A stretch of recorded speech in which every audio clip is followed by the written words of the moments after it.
welcome to Family Business World. I'm your host, Dr. Dale Caldwell. We have another exciting episode. As you know, we bring you stories about family businesses, really some amazing stories about family businesses, but we also like to, every now and then, bring someone who provides tremendous value to family businesses with insights that most family businesses don't have and don't know. I'm here with Aaron Andrews from Telecommunications. Welcome, my friend. Good to see you, Dale. And you are a digital transformation strategist. What is that? So what I do is I help people step into the cloud. You know, organizations, enterprises that really have questions around their technology on a daily basis. Excellent. And so we're in a time now that we're dealing with cybersecurity. We're dealing with new ways to communicate. We're dealing with all sorts of platforms that connect people around the world. Why is it important now for family businesses to understand and maximize this technology? Well, the reason it's important to understand and maximize this technology, if you don't grasp it and pay attention to what's going on in your digital environment, you won't have a business to run. It's as simple as that. And there's some real life, and we'll get to that a little later, some real life stories about that. But let me hear about your background. How did you get into this? How did you become a digital transformation strategist? I'm glad you asked that question. So I've been a technology salesperson for about 17 years, going on 18 years here. My career started in cellular sales in the retail environment and worked my way up over the past few years in the sectors of cybersecurity, network architecture, connectivity, things of that nature for giants such as Verizon, Dutch Telecom, our CN business, and now I find myself at the largest master agency on the East Coast, Telecommunications. So say a little more about Chorus. How long has Chorus been around, and what is their focus? Oh my goodness, so Chorus has been around for 25 years. They are like the general contractor of technology, so all of your technology needs can be met through Chorus Communications. And so what are some of the technology needs that family business might have, other than just picking up the phone and answering the phone and having a computer?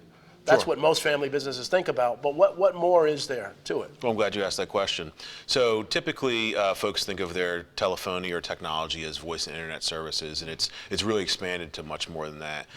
You have data center environments, you have cybersecurity, you have end-to-end connectivity being darker lit fiber optic services.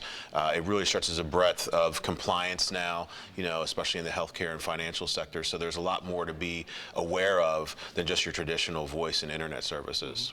So now, and there's so many of these new terms. I always hear, like dark, you just mentioned dark and light, so if I'm a family business and I'm really thinking about, okay, I have an old phone system, I want to transform my new system, I have 50 employees, and that's what people don't realize. They think of family businesses as just the mom and pop, but they're billion-dollar family businesses, with thousands of employees. In fact, many of my clients are. I'm dealing with one now in Chinatown who has 400 employees.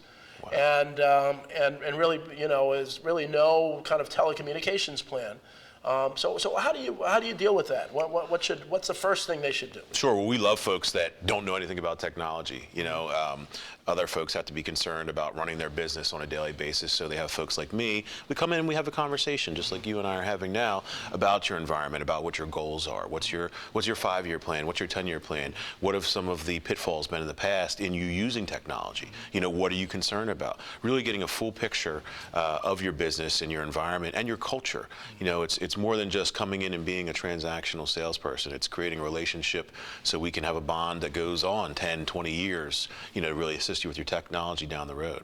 So talk about the culture of them. What are some of the different cultures of the businesses you've worked with? How can that vary among the different businesses, and how does technology play a role with that? Sure. So typically focusing with the healthcare and financial folks, it ranges from compliance. In the financial and healthcare space, you have HIPAA. In the healthcare, with the financial space, you have fintech and things of that nature that they have to adhere to. So really it's addressing what your needs are, because everyone is different and unique. Gone are the days where someone comes in as a technology salesperson and says, hey, let me help you with your voice and internet services. There's so much complexity as far as, okay, you're a financial firm, you have these compliances to be aware of, and things pop up every day that sometimes folks aren't aware of.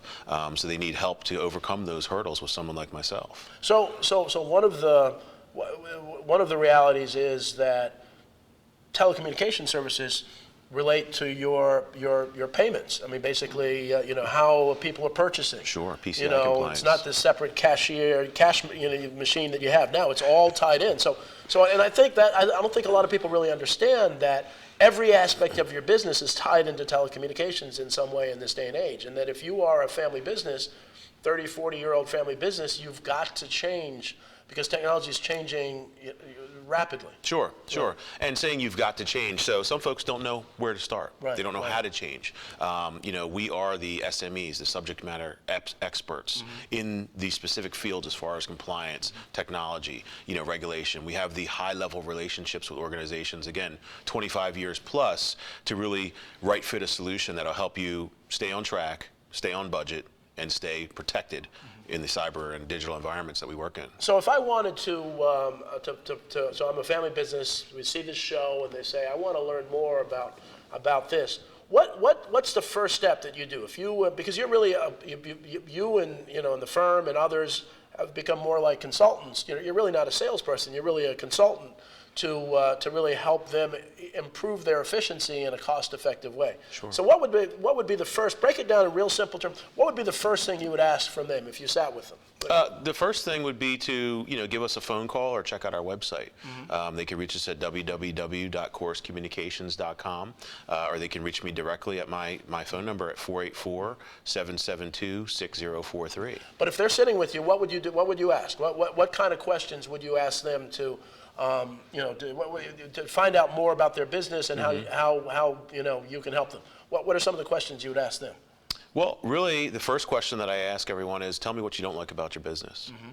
And you start there, because things that you do like, we're creatures of habit. We can fix things that we like. We're always going to improve what we like. What we don't like, picking the negatives, our flaws out of ourselves is kind of difficult. So let's start there and then work back to the things that are doing well already. So when you want to, because I want to kind of get it down to the basic level for a business.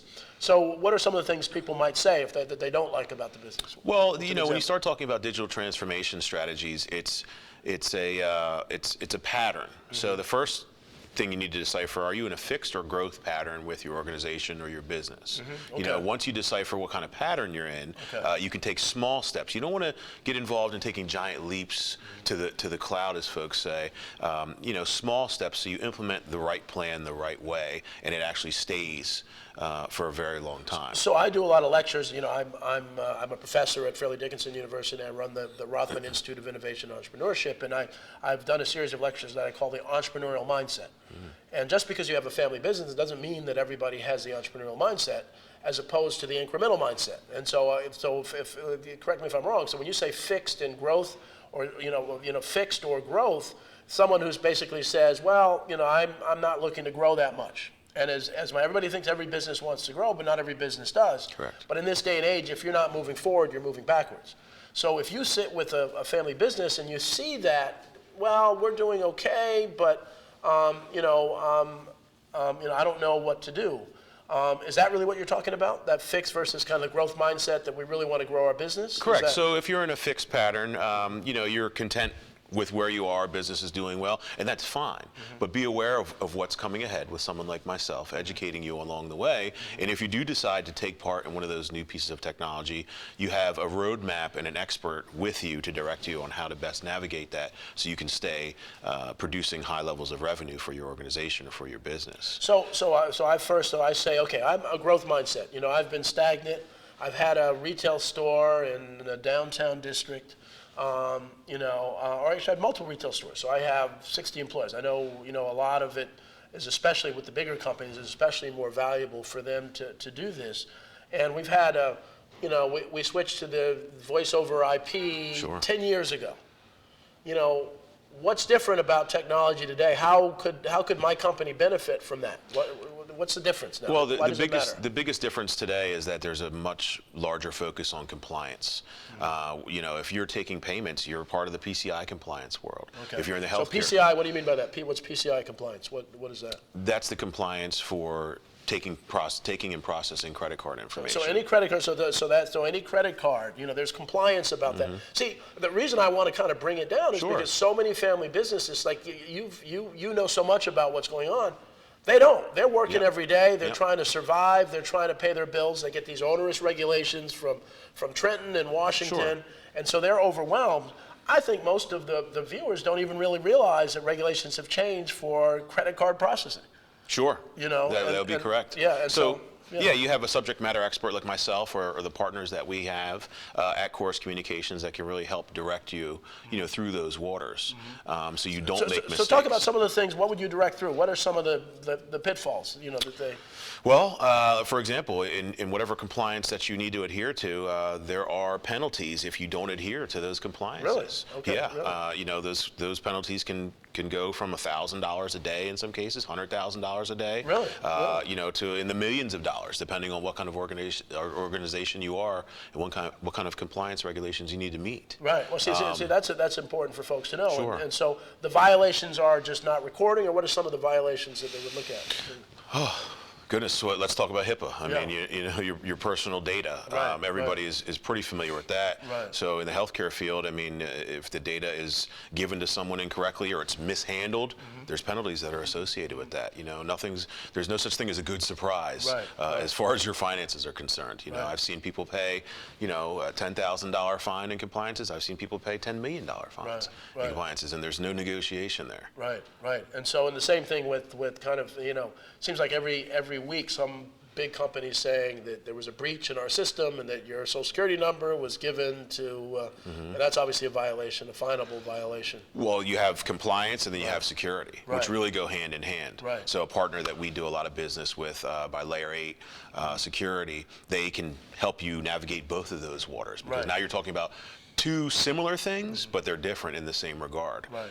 So you're a business owner, you're not familiar with compliance, you're not familiar with security. You need to talk to us, the subject matter experts, to really help you navigate that so you can avoid the penalties and the headaches that go along with those two worlds. Interesting. So how do the phone system, how have they changed? So we talk about dealing with compliance. So you have the old voice over IP system. What's new out there? Explain and kind of, what's different about what's out there, what's available now? It's faster? Is it, more access to internet? What's really different? Sure. So when you talk about stepping into the cloud, you're really talking about taking your environment from at your physical location on premise to the cloud. And the cloud is really a server and what's called a data center or a co-location facility where your data is being protected and managed for you by someone else. So again, taking your data from on-premise to the cloud makes it more secure and easier to access from your cell phone, your tablet, your laptop, things of that nature, so you can do things at the speed of business now. As technology has changed, the speed of business has changed. If you're someone still trying to operate on a pen and paper and a calculator, you're probably not doing that much business. But if you're operating with a cell phone and a smartwatch and a laptop and you have digital marketing in your storefronts and things of that nature, you're going to be at the top of that pack as far as a revenue generator. Right. And so I imagine that the cloud has backup and other Sure. things. So disaster recovery. What is it? I've heard some people say that the cloud is like renting an apartment, and then at some point everybody's in the cloud, and all of a sudden the rents go up higher. What do you say to somebody who says, well, they're going to rip me off, they're going to raise on my rent, my cloud rent? Well, if you navigate those waters by yourself, you could fall into some of the pitfalls that go with renting a cloud or getting into the cloud services. So again, having a subject matter expert like myself, we have over 1,000 partners, vendor partners that are vetted and already performing with other clients to really help you navigate those waters. To deal with that. Yeah, excellent. Okay, so we're going to take a short break now, and we'll come back. I want to spend a little more time on, or some time on, cybersecurity. Okay. I mean, this is probably one of the biggest issues in the business world right now, and I wanted to kind of save that for the end. Excellent.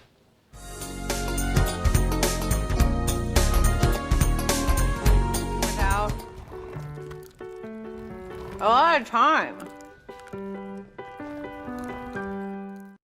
Whether you're a gourmet cook or just want to eat like one, visit Rostelli Market Fresh, your home for the freshest, locally sourced ingredients to please everyone who loves great food. Our organic meats, quality seafood, and free-range poultry are cut fresh to order. Chefs create culinary-inspired prep foods made fresh every day, which pair nicely with our vast selection of fine wines and spirits. Choose from handmade pastas, artisan cheeses, organic produce, and grocery items, all from the finest purveyors. Rostelli Market Fresh, from our family to yours.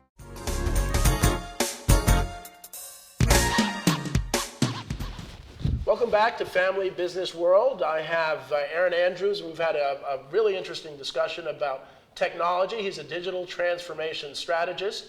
And for the second half of our show, I want to spend some time on cybersecurity. A number of family businesses that I know of have been held ransom because of cyber crime. Tell me about that, and it seems to be growing rampant. I hear something every day. Talk to me about that, and every business should be scared of that. Every right? business, scared and educated. And educated, you know, yeah. you're talking about risk. When you have a business in today's marketplace, you are doing business on the internet. You're in the digital space, right. And there's a risk associated with doing business in general, as well as doing business on the internet. And you have some bad guys out there that want to have you not do business or have you pay to allow you to do business going forward. So that's known as ransomware. And, you hear people talk about ransomware and malware and things of that nature. We've had folks that have their data when a ransomware attack comes in, you can no longer do business. So walk me through that in simple terms. So I'm going about my everyday business. I'm on my computers. I have my 50 employees. And then what's typically the first thing they do? Well, typically your screen would lock up and you can't do business anymore. Really? If you have Excel sheets open and emails and things of that nature and files that you need to access, that stops. It just locks it up and they get an email? You get an email or you get a message that pops up that says, please click here, and it brings you through a process and says, if you want to get your data back, it's pretty simple. If you want to get your data back, pay. Typically, it's anywhere. Typically, we see $100,000 to $250,000 is what the ransom is in Bitcoin or some kind of cryptocurrency, which is an online type of currency. It's not like cash, and it's not traceable. So that's why everything's in Bitcoin, so they can't trace who's actually doing it. Well, it's not traceable, and it's hard to get access to in some cases. You're talking about something that's new to all of us. So there aren't banks that are funding a lot of banks, I should say, that are funding cryptocurrency. So one thing that you don't want to do if you're doing business on the internet, which pretty much all of us are, you don't want to let your IT team determine the amount of risk your company takes on. You want to have a subject matter expert like myself that can bring in an organization like Layer 8 to really address your needs. If you've already had a breach, we can navigate and investigate on how to correct it. It is correctable. We always advise folks to not typically pay the ransom up front. Find out your options, and then navigate the best way to. And I have heard stories, and that's why I wanted to have you on, is because I'm hearing more and more family business stories, and this is a crime. One where they did that, they blocked the computers and said, give us X thousands, I think it was like $125,000, and they were really forced to do it. And then the interesting thing is that the criminals actually helped them get their system back online. And you say, why would they do that? And so what they said is that they don't want to, having someone pay the ransom and then still not get their stuff back, because that's bad for their business. So they actually did this. They lost the money. But talk to me about that. Depends on who you're dealing with. We've seen everything from, they help the folks get their data back. We've seen them where they pay it and they just get. They can go back to business as usual. We've seen them say, hey, look, if you pay $500,000, we'll open your stuff up. The folks pay it, and they still lock everything down, and they're out of business. I mean, literally every single day people are going out of business due to this. The question you need to ask yourself is, what will I do when a ransom attack occurs? And the thing of the matter is, Dale, is it already has occurred on most of us, personal and business. It's just you don't know it yet. So the big picture here is, how do you make yourself a smaller target? Because you can't get away from it. This is happening all the time if you're doing business on the internet. So it's like the lottery. I mean, they just pick. How do they pick? How have you seen? How do they pick a company?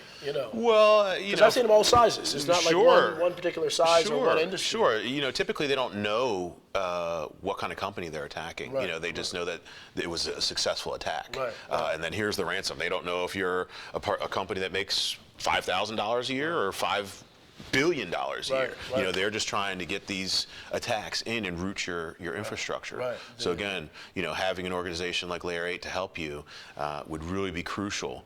You know, and it's a cost-effective organization. It's not something people are saying sometimes, oh, you know, cybersecurity is out of our budget or we can't afford it. Right. Well, first of all, ask yourself, could you afford to not be doing business? You can't afford not to do it. And so you gave your number before the break. Give it again. So the phone number, because there are folks out there watching the show who probably may be subject to this. So what's your number again? Sure. Direct phone number is 484-772-6043. Aaron Andrews. And Aaron Andrews, a digital transformation strategist. And I say that as, again, we want to be of service to the family business. This is family business world. Mm-hmm. This is a part of the family business world, which is an ugly part, but it's necessary. I still don't understand you know, why we can't trace these idiots that are around the world doing that. And I guess, you know, they know how to get around in the dark. What's the dark cloud? You know, what is that? We hear dark that, or deep web. The deep web and all that stuff. And you know, it's over my head. But what goes on there? And you know. So, in having that's a much deeper conversation. But to keep it general, it's a way for, in some ways, criminal organizations, and the government has used the deep and dark web, you know, to do some of their things. Businesses use the deep and dark web to send and receive data. You know, so it's not, you know, just involved for criminal organizations. You know, other folks use it, but it doesn't have the same kind of regulations as the regular internet that we see every day, the Google and all that kind of good stuff. So it's something where they're operating through Tors and Onion browsers, and this is a lot of terminology that people may or may not know. But there's a high level of anonymity. And in doing that, you know, if you know what that word means, it's you can't be seen. Yeah, nobody knows who it is. And, exactly. And now with blockchain, you know, that provides, you know, new kind of new security. Is that the kind of the whole blockchain? For now, you know, I mean, you have blockchain, you have things like artificial intelligence. You know, computer learning is amazing.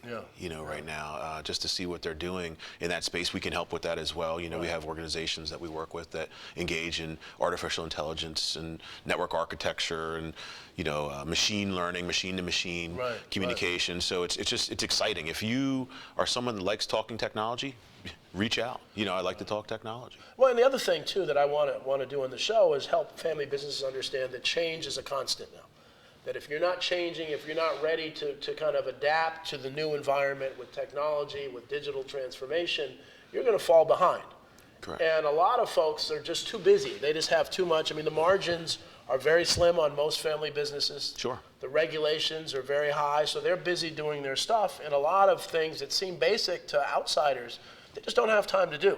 So they do need people who are experts in the various fields, and that's why we're trying to bring them to that. So if we bring it down to kind of the simplistic, kind of the digital transformation related to credit card exchanges, to phone systems, to computer systems, to security. That can all be tied together. Sure, that and can internet all be services, tied in, absolutely. All be tied together. Now you can see inside your store from your cell phone wherever you are, and you know, see if there are any challenges.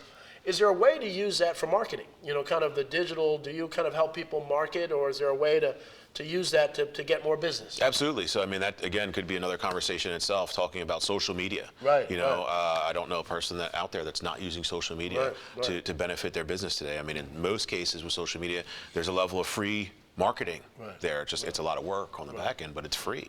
You know, the Instagram and Snapchat and Twitter and things of that nature are just tremendous resources for us from a marketing perspective. So, you know, you have folks that used to spend $500,000 a year in marketing now.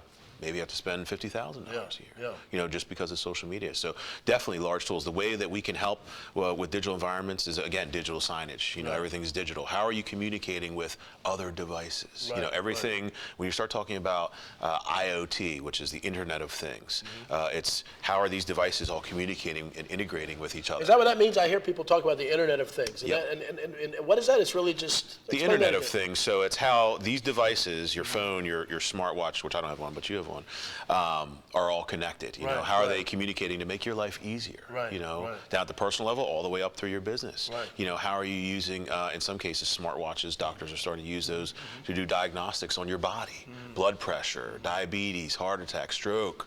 You know, to either be aware of that coming to you or prevent it. You know, it's just amazing, again, what the technology has enabled us to do.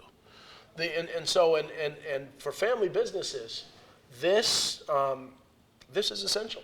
And I've just I guess I've run across too many, especially recently, too many family businesses that really I ask them about even social media. Well, we don't have time to monitor even just a website, let alone, you know, social media. What about your phone system and your communication systems and all these things? And they're too busy.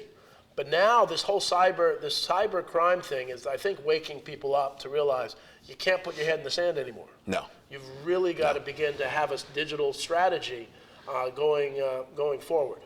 So I think we're almost at the end of time. Is there anything else you'd like to kind of share with the family businesses out there? Just businesses need to think of cybersecurity not just as a protection mechanism, but as part of your everyday business engagement. You know, the same way that you open the door to your storefront or to your business is the same way you need to think about your technology and your digital transformation and your security. Excellent. Great way to end the show. Again, I'm Dale Caldwell. This is Family Business World with Aaron Andrews. Remember to check your technology. Take care, and we'll see you next week. Thanks, Dale.